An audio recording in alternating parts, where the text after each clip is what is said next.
Avant de plonger dans cette histoire incroyable, pensez à vous abonner à la chaîne et à activer la cloche. Ici, chaque récit a quelque chose à dire, et vous ne voudrez pas en manquer un seul. Clara Thompson avançait dans le couloir lumineux de sa maison familiale à Chicago, le cœur lourd. Elle venait de recevoir une lettre de ses parents, qui confirmait ce qu'elle redoutait depuis des semaines: elle devait se marier à un homme qu'elle n'avait jamais rencontré. La colère et l'incrédulité se mêlaient en elle. Comment pouvait-il décider de son avenir sans lui demander son avis? C'est absurde, je ne le connais même pas, murmura-t-elle, serrant la lettre dans ses mains tremblantes. Ses parents, attachés aux traditions familiales et au prestige, voulaient qu'elle épouse Alexander Whitman, un nom qu'elle n'avait entendu que dans les cercles sociaux de la haute société. Le jour du départ arriva. Clara monta dans la limousine que sa famille avait louée pour la conduire à la demeure Whitman, un manoir somptueux situé en banlieue chic. À mesure que la voiture approchait de l'imposante propriété, l'angoisse de Clara grandissait. Elle s'attendait à rencontrer un homme austère, peut-être froid ou ennuyeux, mais son imagination ne l'avait pas préparée à ce qui l'attendait. Lorsqu'elle franchit les portes massives du manoir, elle aperçut son futur mari pour la première fois. Alexander Whitman était assis dans un fauteuil roulant élégant, un sourire calme et assuré sur le visage. Ses yeux, d'un bleu profond, la fixaient avec une intensité qui la déstabilisa. Malgré le handicap apparent, son charisme semblait remplir toute la pièce. Clara sentit son cœur s'emballer. Ce n'était pas ce qu'elle avait imaginé. Elle avait anticipé un homme fragile, peut-être incapable de gérer sa vie ou son entreprise, mais celui qui se tenait devant elle respirait puissance et élégance. Son allure n'était pas seulement impressionnante, elle était magnétique. « Bienvenue, Clara. Je suis heureux de vous rencontrer enfin, » dit Alexander d'une voix grave et posée. Chaque mot semblait calculé, mais sincère. Clara, incapable de formuler une réponse cohérente, se contenta de hocher la tête, submergée par un mélange de frustration, de surprise et de curiosité. Cette première rencontre fut le début d'un mariage que Clara croyait imposé, mais qui allait bouleverser sa vie de manière qu'elle n'aurait jamais pu imaginer. Car derrière le fauteuil et les apparences, se cachait un homme riche, brillant et irrésistiblement séduisant. La limousine glissait silencieusement sur l'allée pavée du domaine Whitman. Clara, assise à l'arrière, observait les arbres majestueux et les fontaines ornées qui ponctuaient l'immense jardin. Chaque pas vers l'entrée de ce manoir la rapprochait d'une réalité qu'elle n'avait jamais souhaitée. Dès qu'elle franchit le seuil, elle fut accueillie par une atmosphère oppressante mais raffinée, le marbre blanc scintillait sous la lumière des lustres, et des portraits de la famille Whitman ornaient les murs, chacun racontant l'histoire d'une lignée prestigieuse. Les domestiques, impeccablement habillés, l'escortaient avec un mélange de curiosité et de respect. Soudain, Alexander apparut. Le premier contact visuel fut intense. Même dans son fauteuil roulant, il dominait la pièce par sa prestance. Ses mains élégantes reposaient sur les accoudoirs en cuir, son costume parfaitement ajusté mettait en valeur sa stature, et son regard bleu perçant semblait lire dans ses pensées. « Bienvenue, Clara », dit-il avec un sourire léger mais assuré. « J'espère que le voyage s'est bien passé. » Clara sentit ses jambes fléchir légèrement. Elle avait prévu de se montrer distante, arrogante même, mais quelque chose dans son regard la déstabilisait. Elle répondit par un simple « Oui, merci ».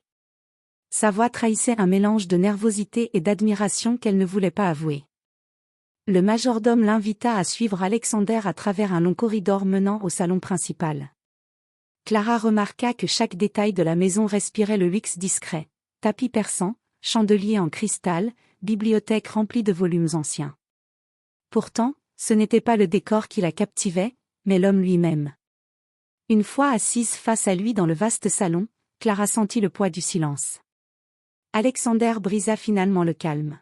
« Je sais que ce mariage n'était pas votre choix, Clara.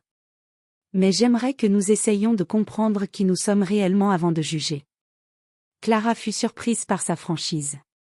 Peu de gens avaient osé la regarder ainsi, sans flatterie ni intimidation. Elle ne pouvait s'empêcher de ressentir un mélange de curiosité et d'anticipation. Pour la première fois depuis qu'elle avait appris ce mariage, elle commença à se demander si cette union imposée pourrait devenir quelque chose de plus. Mais une question persistait dans son esprit: pouvait-elle vraiment aimer un homme dont la vie semblait si différente de la sienne, et dont le handicap semblait, en apparence, définir chaque instant? Alexander, lui, ne semblait pas s'inquiéter de ce doute. Il savait que parfois, les apparences sont les plus trompeuses. Le lendemain matin, Clara se réveilla dans la suite luxueuse qui lui avait été assignée. La lumière filtrant à travers les lourds rideaux en velours doré illuminait la pièce. Malgré le confort évident, un sentiment de malaise persistait. Elle savait qu'aujourd'hui serait le véritable test, elle allait devoir passer du temps seule avec Alexander, apprendre à le connaître, et affronter ses propres préjugés. Le salon principal résonnait des pas légers de Clara lorsqu'elle entra. Alexander l'attendait déjà, assis dans son fauteuil, un dossier ouvert sur ses genoux. Ses mouvements étaient fluides et précis, témoignant d'une autonomie qu'elle ne lui avait pas immédiatement attribuée. « Bonjour, Clara », dit-il calmement. « J'espère que vous avez bien dormi. » Clara hocha la tête, tentant de cacher la nervosité qui lui nouait l'estomac. Elle s'assit en face de lui, les mains crispées sur ses genoux. « Oui, merci. » « Et vous ?» Alexander esquissa un léger sourire. « Parfaitement. Je pensais que nous pourrions commencer par apprendre à nous connaître. Pas seulement en tant que futurs époux, mais en tant que personne. » Clara sentit une pointe d'irritation, comment pouvait-il rester si calme alors qu'elle se sentait piégée? « Apprendre à se connaître, » répéta-t-elle, la voix légèrement froide. « Je suppose que vous ne réalisez pas que pour moi, ce mariage est imposé. » Il la regarda droit dans les yeux, sans une once de jugement. « Je le sais. Et je ne vous en tiendrai pas rigueur. Mais je crois que parfois, même ce que l'on croit imposé peut devenir surprenant. » Clara se mordit la lèvre. Il y avait quelque chose dans sa voix, dans sa manière de parler, qui l'empêchait de rester en colère. Peut-être était-ce sa patience, ou cette confiance tranquille qui semblait remplir toute la pièce. « Parlez-moi de vous, Alexander, » dit Clara, sur un ton qu'elle voulait neutre mais qui trahissait sa curiosité. « Comment gérez-vous, votre vie, votre travail ?» Alexander sourit, comme s'il l'attendait. « Mon handicap ?» demanda-t-il doucement. « Il ne définit pas ce que je suis, Clara. Je dirige une entreprise internationale, je voyage, je prends des décisions importantes, rien de tout cela n'est limité par ce fauteuil. » Clara sentit une vague de surprise et d'admiration.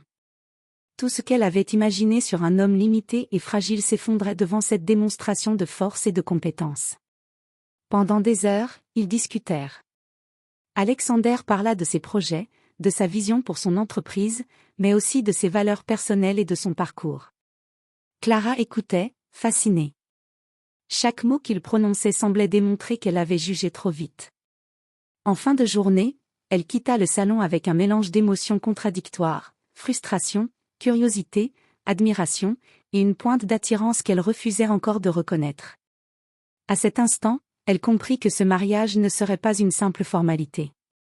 Et que son futur serait bien plus complexe et surprenant qu'elle ne l'avait imaginé. Clara n'avait jamais imaginé que le lendemain de sa première confrontation avec Alexander serait encore plus surprenant.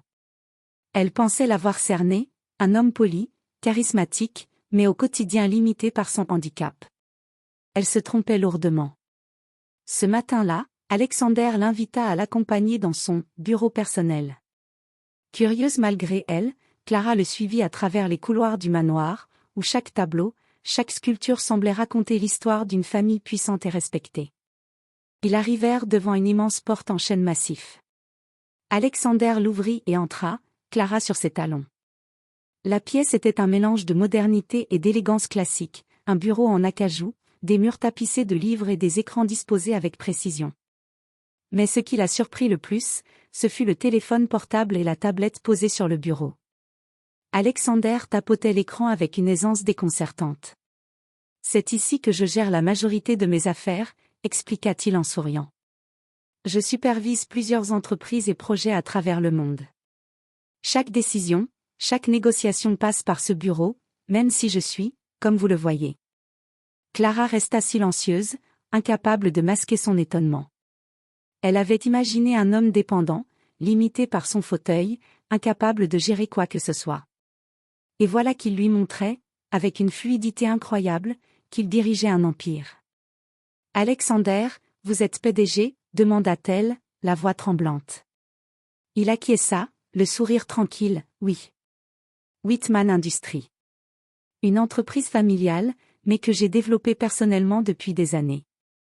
Je voulais que vous voyiez cela avant de vous faire une opinion. Clara sentit un mélange de honte et d'admiration. Elle avait jugé cet homme sur son apparence et son handicap, ignorant totalement son intelligence, sa force et son charisme. Tout ce qu'elle pensait savoir de lui venait de suppositions erronées. Alexander s'approcha et posa une main sur la chaise à côté de lui. Je sais que ce mariage ne vous semble pas juste, Clara. Mais je crois que parfois, la vie nous réserve des surprises. Et certaines sont, bien plus grandes que ce que l'on imagine. Clara sentit son cœur battre plus vite. Ce n'était plus seulement de l'admiration qu'elle éprouvait. Il y avait cette étincelle, cette curiosité qu'elle ne pouvait pas ignorer. Alexander n'était pas seulement un homme en fauteuil, il était brillant, puissant, et étrangement séduisant. Ce jour-là, Clara comprit une vérité essentielle, tout ce qu'elle croyait savoir sur son futur mari était faux. Et que ce mariage imposé pourrait être le début de quelque chose d'inattendu, de profond et de bouleversant. Quelques jours après son arrivée, Clara reçut une invitation officielle de la part d'Alexander lui-même, une réception organisée au manoir Whitman. C'était une tradition familiale, expliqua-t-il, où se retrouvaient partenaires d'affaires, figures politiques et amis influents. Clara accepta, bien que son cœur battît la chamade à l'idée de se retrouver sous le regard scrutateur de la haute société. La soirée arriva. Dès qu'elle entra dans le grand hall illuminé par des lustres en cristal, Clara se sentit happée par l'atmosphère. Les invités étaient vêtus de smokings élégants et de robes somptueuses, et chacun semblait se connaître. Les murmures s'interrompaient à son passage, certains la dévisageant avec curiosité, d'autres avec mépris à peine voilé. La nouvelle épouse Whitman, chuchota une femme derrière son éventail. Elle ne tiendra pas longtemps. Clara sentit ses joues chauffer. Elle se força à garder la tête haute, même si chaque regard lui rappelait qu'elle était perçue comme une intruse. Puis, un léger brouhaha parcourut la salle, Alexander venait d'entrer. Assis dans son fauteuil roulant, vêtu d'un smoking parfaitement taillé, il attira immédiatement toute l'attention. Mais ce n'était pas son fauteuil qui captivait les regards, c'était sa présence. Son assurance. Son sourire maîtrisé. Clara fut témoin de quelque chose qu'elle n'avait jamais imaginé, Alexander conversant avec des sénateurs, des hommes d'affaires, des artistes. Il écoutait attentivement, posait des questions précises, et ses réponses déclenchaient souvent rire ou hochement de tête admiratifs. Chaque geste, chaque mot semblait calculé pour inspirer respect et confiance. Au milieu de la soirée, un investisseur étranger, visiblement sceptique, posa une question provocatrice. Monsieur Whitman, comment comptez-vous gérer l'expansion de vos entreprises à l'international, alors que vos déplacements sont limités? La salle se figea. Tous attendaient la réaction d'Alexander. Il esquissa un sourire calme, ses yeux bleus fixant l'homme droit dans les siens. Monsieur Lopez, ma mobilité n'a jamais défini mes capacités. Mon équipe est internationale, mes décisions traversent les frontières en quelques secondes grâce à la technologie. Je n'ai pas besoin de franchir chaque océan pour bâtir des ponts solides. Un silence respectueux suivit, puis un tonnerre d'applaudissements éclata dans la salle. Clara sentit un frisson parcourir son corps. Pour la première fois, elle vit à quel point Alexander dominait son monde. Non pas malgré son fauteuil, mais avec lui. Plus tard dans la soirée, Alexander la rejoignit. « Vous avez l'air pensive, Clara, dit-il doucement. » Elle baissa les yeux, puis les releva vers lui. « Je crois que je commence à comprendre qui vous êtes vraiment, et je dois admettre que je vous ai sous-estimé. » Alexander sourit, un sourire mystérieux, presque tendre. « Alors nous faisons des progrès. » Clara rentra dans sa chambre ce soir-là bouleversée. Le doute laissait peu à peu place à une admiration grandissante. Et derrière cette admiration, une émotion plus dangereuse encore, une attirance qu'elle commençait à peine à accepter. Le lendemain de la réception, Clara se réveilla encore troublée par ce qu'elle avait vu la veille. L'image d'Alexander captivant toute une salle, dominant les débats avec une assurance indiscutable, refusait de quitter son esprit. Ce n'était plus seulement un mari imposé, c'était un homme qu'elle commençait, malgré elle, à admirer. Alors qu'elle prenait son petit déjeuner dans la salle à manger, Alexander arriva, impeccablement vêtu, une tablette dans les mains. « Clara, j'aimerais que vous m'accompagniez au siège de l'entreprise aujourd'hui. Vous verrez peut-être les choses sous un autre angle. » Elle hésita. Elle n'avait aucune envie d'être mêlée à des affaires qui ne la concernaient pas. Pourtant, une curiosité brûlante s'était installée en elle depuis la veille. « Très bien », finit-elle par répondre, presque à contre-cœur. Le siège de Whitman Industries était un immense gratte-ciel au cœur de Chicago. Dès leur arrivée, Clara sentit l'admiration et le respect que suscitait Alexander. Les employés saluaient son passage avec déférence, certains se redressant immédiatement à son entrée. Mais ce qui impressionna Clara le plus, ce fut la fluidité avec laquelle Alexander se déplaçait et dirigeait. Son fauteuil ne semblait jamais une barrière, il s'adaptait aux ascenseurs, aux salles de réunion, aux espaces étroits, comme s'il avait toujours fait partie intégrante du décor. Dans la salle de conférence, une réunion d'envergure l'attendait. Des cadres supérieurs, la plupart plus âgés, discutaient vivement d'un projet de fusion internationale. Clara, assise discrètement dans un coin, observait. Un directeur, visiblement nerveux, prit la parole. « Monsieur Whitman, la concurrence asiatique est trop agressive. Je crains que cette expansion ne mette en danger notre stabilité. » Alexander croisa les mains, son regard perçant rivé sur l'homme. « Monsieur Grant, si nous reculons aujourd'hui, nous serons balayés demain. L'agressivité du marché n'est pas une menace, c'est une opportunité. Ce que vous appelez instabilité, moi je l'appelle croissance. » Un silence s'installa, suivi de quelques murmures d'approbation. Clara se sentit frissonner. Cet homme qu'elle croyait limité était en réalité un stratège redoutable, capable de transformer chaque obstacle en tremplin. Après la réunion, Alexander l'invita dans son bureau privé. « Alors, Clara ? Qu'en pensez-vous ? » demanda-t-il, ses yeux bleus cherchant les siens. Elle hésita un instant, puis avoua. « Je crois que je n'ai jamais rencontré quelqu'un qui sache imposer autant de respect. Je pensais que votre fauteuil était une faiblesse. Mais en réalité, il est invisible face à votre force. » Alexander esquissa un sourire, sincère et apaisé. « Voilà pourquoi je voulais que vous voyiez cela de vos propres yeux. Les apparences trompent, Clara. Toujours. » Elle détourna le regard, consciente que son cœur battait trop vite. Ce n'était plus simplement de l'admiration. Elle le savait désormais. Ce qu'elle commençait à ressentir pour Alexander dépassait ce qu'elle avait cru possible. Quelques jours après leur visite au siège de Whitman Industries, Clara reçut une invitation à un déjeuner mondain organisé par l'une des amies de longue date de la famille Whitman. Elle n'était pas enthousiaste, mais Alexander l'encouragea doucement. « Il est important que vous voyiez ce que signifie vraiment porter le nom Whitman, Clara. Pas seulement la richesse, mais aussi les regards, les attentes et parfois, les critiques. » Elle accepta, plus par curiosité que par conviction. Le déjeuner se tenait dans un restaurant chic de Chicago, où les femmes de la haute société se réunissaient chaque semaine.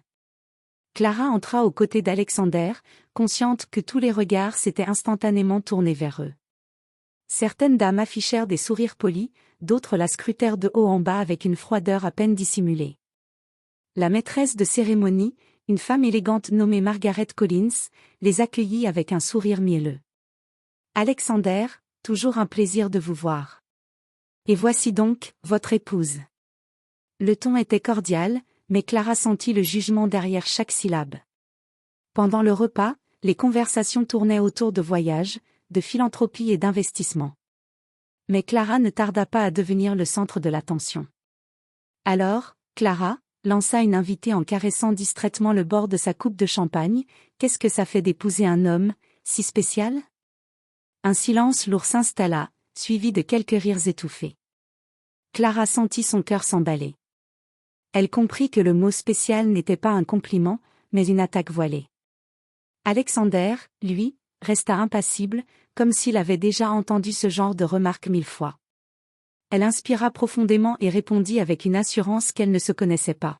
« Ça fait de moi une femme chanceuse. Chanceuse d'être mariée à un homme brillant, respectée et admirée, que beaucoup dans cette salle ne pourraient même pas espérer égaler. Le silence qui suivit fut presque électrique.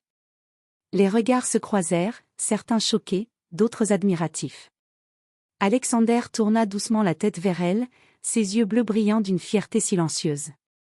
Après le déjeuner, alors qu'ils regagnaient leur voiture, Clara sentit le besoin de s'expliquer. Je n'ai pas pu rester silencieuse. Alexander esquissa un sourire en coin. Et vous avez eu raison. Vous avez montré aujourd'hui plus de courage que beaucoup de gens que je connais. Clara sentit une chaleur étrange l'envahir. Elle avait défendu Alexander, mais au fond, elle s'était aussi défendue elle-même. Et dans ce combat, elle se découvrait plus proche de lui qu'elle ne l'avait jamais imaginé. Le lendemain du déjeuner mondain, l'ambiance dans le manoir Whitman semblait plus douce. Clara avait l'impression qu'un voile venait de se lever entre elle et Alexander. Elle n'avait pas seulement pris sa défense, elle avait franchi un pas vers lui, comme si leur destin commençait réellement à s'entrelacer. Ce matin-là, elle descendit dans le jardin, attirée par le parfum des rosiers soigneusement entretenus. Elle fut surprise d'y trouver Alexander, installé près de la fontaine centrale, un livre ouvert sur ses genoux. « Vous aimez lire en extérieur » demanda-t-elle timidement. Il releva la tête et lui sourit. « Toujours.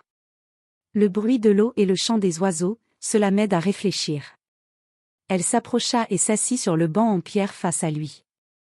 Pendant un instant, le silence ne fut interrompu que par le clapotis de la fontaine. Puis Clara se hasarda à poser une question qu'elle n'aurait jamais osée avant. « Comment avez-vous appris à vivre avec ça ?» Elle désigna son fauteuil, gênée par sa propre maladresse. Alexander ne sembla pas vexé. Au contraire, son regard s'adoucit. « J'avais 21 ans quand c'est arrivé. Un accident de voiture. Pendant des mois, j'ai cru que ma vie était finie. Mais un jour, j'ai compris que je pouvais me laisser définir par ce fauteuil, ou le transformer en force. J'ai choisi la seconde option. » Clara sentit sa gorge se nouer. Elle n'avait jamais entendu quelqu'un parler avec autant de lucidité et de courage. Elle murmura. « Je crois que, je vous admire. » Alexander esquissa un sourire amusé. Voilà un progrès. Ils rirent ensemble, un rire sincère, léger, qui dissipa l'atmosphère tendue des jours précédents. Dans les jours qui suivirent, leur complicité se renforça. Ils passèrent des soirées entières à discuter dans la bibliothèque du manoir. Clara découvrit un homme passionné d'histoire, de philosophie, mais aussi doté d'un humour subtil qui la surprenait constamment. Une nuit, alors qu'ils observaient les étoiles depuis la terrasse, Alexander lui dit d'une voix basse.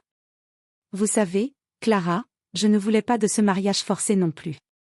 Mais depuis que vous êtes là, je commence à me demander si le destin n'a pas fait un choix plus sage que nous deux. » Clara sentit son cœur s'emballer. Elle détourna le regard, incapable de soutenir ses yeux trop pénétrants. Mais au fond d'elle, elle savait qu'il disait vrai, quelque chose naissait entre eux. Quelque chose de fragile, mais d'irrésistible. Ce soir-là, dans le silence étoilé, Clara comprit qu'elle ne voyait plus Alexander comme un inconnu imposé, mais comme un homme qu'elle avait envie de connaître davantage. Une semaine s'était écoulée depuis ce soir étoilé.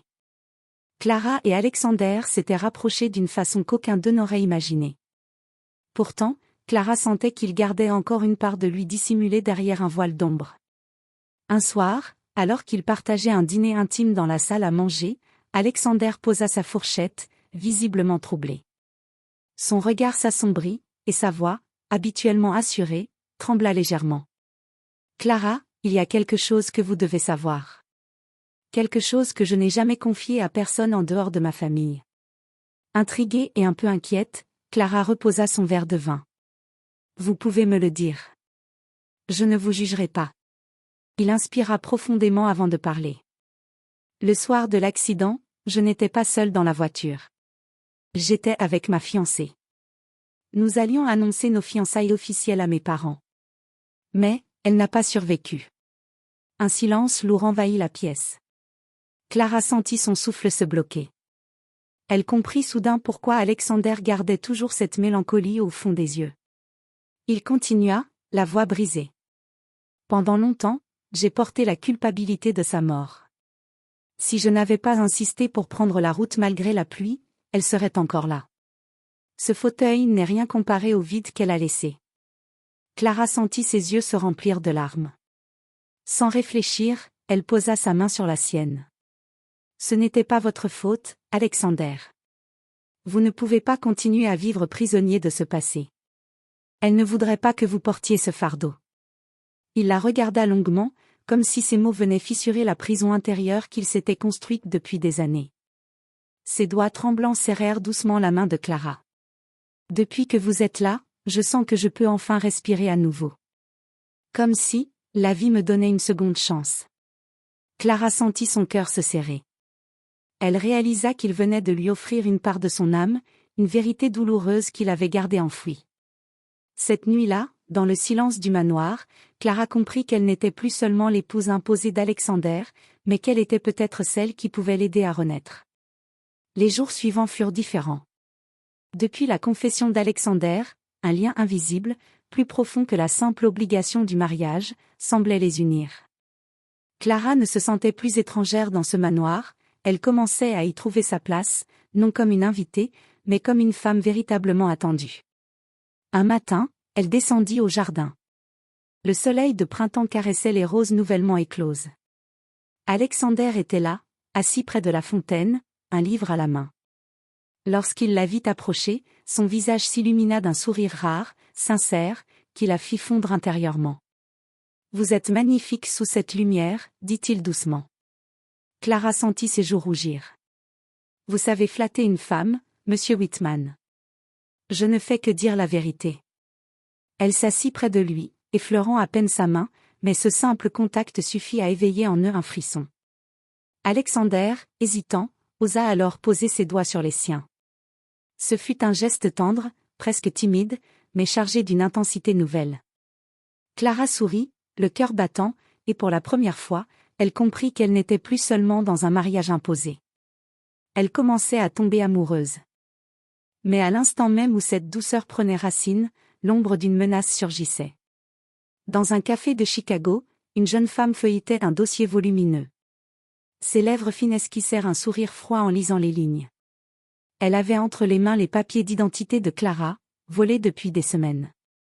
Cette inconnue, séduisante mais calculatrice, avait un plan, prendre la place de Clara, s'infiltrer dans l'univers d'Alexander, et mettre la main sur sa fortune. Bientôt, il n'y aura plus de Clara Thompson, seulement moi, murmura-t-elle, ses yeux brillants d'ambition. Pendant ce temps, dans le manoir, Clara riait aux éclats en écoutant Alexander lui raconter une anecdote de jeunesse. Elle ignorait encore que derrière ce bonheur naissant, un piège était déjà en train de se refermer. Le manoir baignait dans une atmosphère de sérénité. Clara avait pris l'habitude de s'installer dans la bibliothèque chaque après-midi pour lire ou discuter avec Alexander, qui lui confiait peu à peu les secrets de son empire. Leur complicité, fragile mais grandissante, donnait à Clara l'impression de vivre un rêve. Mais ce rêve allait bientôt être brisé. Un matin, alors que la gouvernante annonçait une visite inattendue, Alexander leva un sourcil intrigué. « Qui est-ce » demanda-t-il. « Une jeune femme, elle dit s'appeler Clara Thompson. » Le silence s'abattit sur la pièce. La véritable Clara, assise à côté de lui, se figea. Son cœur s'arrêta presque de battre. « Quoi » souffla-t-elle, incrédule. Quelques secondes plus tard, la porte s'ouvrit, et une femme élégante entra. Ses cheveux bruns impeccablement coiffés, ses vêtements de créatrice et son assurance arrogante en faisaient une apparition saisissante. Elle croisa les bras et lança un sourire glacé. « Alexander Whitman, enfin je vous rencontre. Je suis Clara. Votre épouse légitime. » La vraie Clara sentit le sol se dérober sous ses pieds. Elle chercha le regard d'Alexander, qui paraissait troublé, ses yeux allant de l'une à l'autre. L'impostrice, d'une voix mielleuse, poursuivit. « Il y a eu une erreur ? Cette femme a volé ma place. Mais je suis prête à vous montrer toutes les preuves. » Elle posa un dossier épais sur la table, rempli de papiers falsifiés, d'actes de naissance et de documents d'identité usurpés. Tout semblait terriblement crédible. Alexander fronça les sourcils, partagé entre colère et confusion. « Expliquez-vous immédiatement. » La vraie Clara, le cœur battant, s'avança d'un pas tremblant. C'est elle qui ment. C'est mon identité qu'elle a volée. Je suis votre épouse, Alexander. Vous devez me croire. Les deux femmes se faisaient face comme des miroirs déformés. La tension emplissait la pièce, et Alexander, pris dans ce dilemme, devait décider à qui accorder sa confiance. À cet instant, Clara comprit que son bonheur naissant était en danger. L'impostrice ne reculait devant rien, et si elle réussissait à semer le doute dans l'esprit d'Alexander, Clara risquait de tout perdre, son mariage, sa place dans ce monde, et peut-être l'amour qui commençait à naître. Alexander resta longtemps silencieux, observant tour à tour la femme qu'il avait appris à aimer et cette inconnue qui prétendait être sa véritable épouse. Son regard, d'ordinaire assuré, trahissait une tempête intérieure. Assez, finit-il par dire d'une voix ferme. Je ne prendrai pas de décision à chaud. J'ai besoin de preuves tangibles. L'impostrice esquissa un sourire satisfait, croyant avoir pris l'avantage. La véritable Clara, elle, sentit un froid glacial l'envahir, et si Alexander doutait vraiment d'elle? Plus tard, dans son bureau, Alexander convoqua son bras droit et ami de toujours, David Carter, un ancien agent de renseignement reconverti en chef de la sécurité du groupe Whitman. David, je veux que tu enquêtes discrètement sur ces deux femmes, ordonna-t-il. Pas un mot à la presse, pas même au personnel du manoir. Je dois savoir qui est la véritable Clara Thompson. David hocha la tête. Je vais creuser. Mais Alexander, soyez prudent. Si cette femme est une usurpatrice, elle a forcément des alliés et un plan derrière elle. Pendant ce temps, dans sa chambre, Clara pleurait en silence. Elle se sentait trahie, piégée. Elle aurait voulu secouer Alexander, lui crier qu'elle était la seule véritable Clara, mais au fond d'elle, elle comprenait, face à des documents falsifiés aussi bien préparés, n'importe qui aurait douté. Le soir, Alexander vint la voir. Il s'assit en face d'elle, ses traits marqués par l'inquiétude. « Clara, je veux que vous sachiez une chose, je n'ai pas cessé de croire en vous. Mais je dois faire la part des choses, pour vous protéger autant que pour me protéger moi-même. » Clara leva ses yeux embués de larmes vers lui. « Vous doutez quand même de moi. »« Je doute des apparences, pas de vous, » répondit-il doucement. Ces mots apaisèrent un instant son cœur, mais la peur demeurait. Elle savait que l'impostrice était rusée, et que si l'enquête tardait, elle pouvait tout détruire. De son côté, dans une chambre voisine du manoir, l'usurpatrice jubilait. Elle savait qu'elle avait semé le doute et qu'il lui suffisait d'un faux pas de Clara pour tout faire basculer en sa faveur. Mais elle ignorait qu'Alexander avait déjà lancé ses pions dans l'ombre, et que bientôt, son passé allait être mis à nu. David Carter, fidèle à sa réputation d'ancien agent, n'avait pas perdu de temps. Dès le lendemain, il avait activé ses contacts, croisé des bases de données et remonté les traces administratives des deux Clara Thompson. Et très vite, quelque chose clochait. Le passeport de l'impostrice portait bien le nom de Clara Thompson, mais la photographie avait été ajoutée récemment, et la signature différait subtilement de celle retrouvée dans les archives officielles. Un détail minime, imperceptible pour un œil non averti, mais suffisant pour éveiller la suspicion d'un professionnel. Intéressant, murmura David en consultant ses dossiers, une tasse de café à la main. Elle a bien préparé son coup, mais elle a laissé des traces. Pendant ce temps, Clara, la véritable, essayait de rester digne dans le manoir. Chaque regard échangé avec Alexander devenait plus lourd, empli d'interrogations muettes. Elle avait décidé qu'elle ne resterait plus passive. Si une autre femme voulait voler son identité, elle devait se battre. Ce soir-là, elle entra dans le bureau d'Alexander sans frapper. « Je veux me défendre », déclara-t-elle d'une voix ferme. « Je refuse de laisser cette imposture détruire ma vie, ce que nous avons commencé à construire. » Alexander, surpris par sa détermination, leva les yeux vers elle. Ses traits se radoucirent. « Vous êtes plus forte que vous ne le croyez, Clara. » Il fit rouler son fauteuil vers elle et attrapa sa main. « David enquête déjà. Mais vous avez raison, vous devez montrer que vous ne vous laisserez pas effacer. » Clara acquiesça. Elle n'avait jamais senti autant de courage brûler en elle. De son côté, l'impostrice commençait à montrer de légers signes de nervosité. Elle croyait avoir le contrôle, mais certaines questions d'Alexander lors du dîner l'avaient déstabilisé. Il lui avait demandé des détails sur des souvenirs d'enfance qu'une véritable Clara n'aurait jamais oubliés. Elle avait répondu avec assurance, mais ses yeux avaient trahi une lueur de doute. Seule dans sa chambre, elle serra les poings. « Je dois frapper plus fort, avant qu'il ne découvre la vérité. » Elle sortit son téléphone et composa un numéro. « Tout doit être prêt. Demain, je veux un scandale qui éclabousse la fausse Clara. » Au même moment, David envoyait un message crypté à Alexander. « J'ai trouvé des incohérences. Ce n'est qu'une question de temps avant que je l'expose. » Clara, sans le savoir, se trouvait à la veille d'une guerre d'ombre où sa vie, son mariage, et peut-être son cœur allaient être mis à l'épreuve. Le lendemain matin, l'atmosphère au manoir semblait étrangement lourde. Clara se leva avec une appréhension inexplicable, comme si une tempête invisible se préparait. En descendant dans le grand hall, elle remarqua immédiatement les murmures parmi le personnel. Tous semblaient l'observer d'un air inquiet. Sur la table du salon, un journal avait été laissé bien en évidence. La une affichait un titre scandaleux. Clara Thompson, épouse d'Alexander Whitman, accusée d'usurpation d'identité et de fraude financière. Clara sentit ses jambes fléchir. Elle attrapa le journal, parcourant l'article. Il contenait des accusations détaillées, des comptes bancaires ouverts sous son nom, des transactions douteuses, des témoignages falsifiés.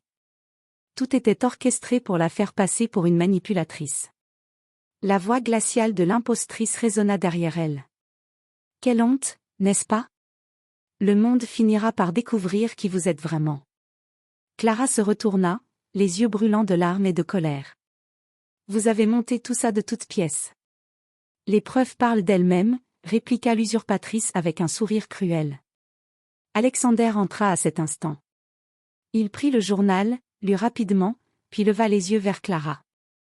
Pendant une seconde, elle crut voir du doute dans son regard, et son cœur se serra. Mais aussitôt, il froissa le journal et le jeta sur la table. « Je ne crois pas un mot de ces absurdités. » Clara écarquilla les yeux. « Vous me croyez? » »« Oui. Parce que je vous connais. Parce que j'ai appris à lire dans vos yeux, Clara. Et rien de ce que dit ce torchon ne correspond à la femme que j'ai devant moi. » L'impostrice perdit brièvement son sourire, surprise par la fermeté d'Alexander. Mais elle se ressaisit vite. « Vous faites une grave erreur, Alexander. Quand la vérité éclatera, il sera trop tard. » Alexander fit signe à David, qui se tenait dans l'ombre, prêt à agir. La vérité éclatera, en effet. Mais ce n'est pas Clara qui sera démasquée. Clara sentit une chaleur l'envahir. Pour la première fois, elle n'était plus seule dans ce combat. Alexander se tenait à ses côtés, déterminé à protéger la femme qu'il avait épousée, et qu'il commençait à aimer.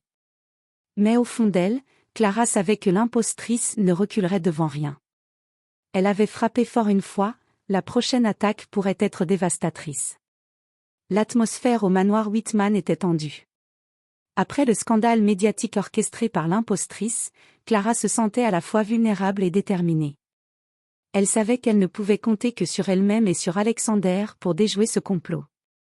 Dans le bureau sécurisé du manoir, David Carter était plongé dans les dossiers numériques et papiers qu'il avait collectés sur l'usurpatrice. Il comparait les informations officielles avec celles fournies par les documents falsifiés. Puis, soudain, un détail attira son attention. « Intéressant », murmura-t-il, ses yeux scrutant l'écran. Un ancien enregistrement bancaire révéla une transaction ancienne qui ne correspondait pas aux dates mentionnées par l'usurpatrice dans ses dossiers falsifiés. De plus, une incohérence dans son identité officielle indiquait qu'elle avait changé de nom plusieurs fois dans différentes villes. David comprit immédiatement qu'il tenait l'indice qui pourrait révéler la supercherie. Il contacta Alexander dans son bureau. « J'ai trouvé quelque chose. L'usurpatrice n'est pas celle qu'elle prétend être. Elle a falsifié son identité et modifié ses documents officiels. » Alexander se pencha sur l'écran, les yeux plissés. « Très bien. Préparons une confrontation discrète. Il est temps qu'elle découvre qu'elle n'a aucun contrôle ici. » Pendant ce temps, l'usurpatrice, sûre d'elle, préparait sa prochaine attaque. Elle avait prévu d'inviter des journalistes au manoir, sous prétexte de « vérité révélée », afin de discréditer Clara publiquement et de semer le doute dans l'esprit d'Alexander. Son plan était méticuleusement orchestré, mais elle ignorait que David et Alexander avaient désormais un atout majeur, la preuve irréfutable de sa supercherie. Clara, quant à elle, sentait un mélange de peur et de courage grandir en elle. Pour la première fois, elle se sentit active dans cette lutte, prête à défendre non seulement sa réputation, mais aussi son mariage et ses sentiments naissants pour Alexander. Le soir venu, Alexander réunit Clara et David dans la bibliothèque. « Clara, vous allez rester près de moi. Cette fois, nous allons exposer la vérité et reprendre le contrôle. » Clara acquiesça, les yeux brillants de détermination. Elle savait que le moment décisif approchait. L'usurpatrice pensait être la maîtresse du jeu, mais elle ignorait que la partie était sur le point de tourner à son désavantage. Le jour tant redouté arriva. L'usurpatrice croyait tenir Clara dans ses filets et préparer un coup médiatique qui la ferait passer pour la véritable épouse d'Alexander. Elle arriva au manoir avec ses papiers falsifiés, son arrogance et son sourire triomphant. Mais Alexander et Clara étaient prêts. David avait organisé chaque détail, préparé chaque preuve et anticipé chaque mouvement de l'impostrice. Dans le grand hall du manoir, l'usurpatrice s'avança, sous le regard des employés et des témoins discrets, et déclara d'une voix assurée.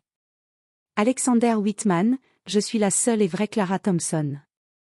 Tout ce qu'elle vous a raconté est mensonge. » Clara sentit son cœur battre à toute vitesse. Alexander, imperturbable, se tourna vers elle et prit sa main dans la sienne, affichant un soutien visible qui fit vaciller l'usurpatrice. « Assez, » dit Alexander d'une voix ferme et autoritaire. « David a vérifié vos documents et vos histoires. Chaque preuve falsifiée, chaque mensonge a été découvert. » David fit un pas en avant, présentant les documents et captures d'écran qui démontraient clairement que l'usurpatrice avait changé de nom à plusieurs reprises, falsifié son identité et tenté de manipuler l'entreprise. L'impostrice pâlit, sentant sa confiance s'effriter. « Ce n'est pas possible, balbutia-t-elle. Alexander s'approcha d'elle, le regard perçant. « Vous pensiez pouvoir détruire ma femme et prendre sa place. Vous êtes une menteuse, et votre plan s'effondre maintenant. » Clara, sentant sa force renaître, s'avança également. « Vous n'êtes pas ma vie, ni mon identité. Vous ne serez jamais à ma place. » L'usurpatrice recula, impuissante face à l'alliance entre Alexander, David et Clara. Elle tenta encore un instant de se défendre, mais David l'interrompit. « Votre mascarade s'arrête ici. Nous avons toutes les preuves nécessaires pour que la justice fasse le reste. » L'air devint soudain léger. Clara respira profondément. Pour la première fois depuis le début de cette épreuve, elle se sentit libre. Elle n'était plus victime, mais actrice de sa vie. Alexander s'approcha d'elle et posa doucement sa main sur sa joue. « Clara, vous avez été incroyable. Je n'ai jamais douté de vous une seule seconde. » Clara sentit ses larmes de joie couler, mais cette fois, elles étaient légères, apaisantes. Elle savait que le pire était derrière eux, que leur amour naissant avait survécu à l'épreuve la plus dure. Dans le silence du manoir, Clara et Alexander se regardèrent, un sourire complice illuminant leurs visages. Le chemin avait été semé d'embûches, mais désormais, ils étaient ensemble. Et cette fois, rien ni personne ne pourrait leur enlever ce qu'ils avaient construit, leur confiance, leur complicité et leur amour.